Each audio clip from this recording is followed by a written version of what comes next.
to note that every dog is a unique individual and may not prefer or like rolling over or going on their back at all.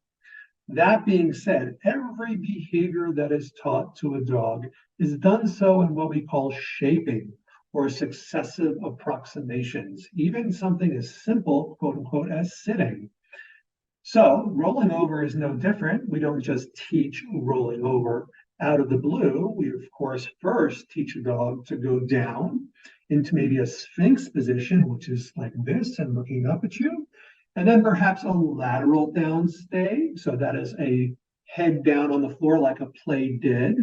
And then luring them with a treat to the other side. So once a dog has learned to go down in a lateral down stay like this, in other words, play dead, and sometimes the cues used for that pow or bang or what have you, then you take a treat, you slowly guide them over so they're rolling over. Once they start to offer that behavior, you mark that with whatever cue you'd like to use, you mark that with a yes, and then you immediately offer them that high value food.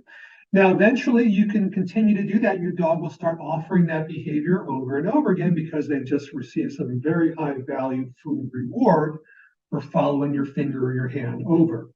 And that motion that you were making with your hand can also be the same gestural motion you make to your dog to allow them to understand that you're asking them to roll over. So there's different types of cues you can use. Of course, your verbal cue, like roll over, and your gestural cue, your body language cue. And the finger moving over can be that cue for rollover.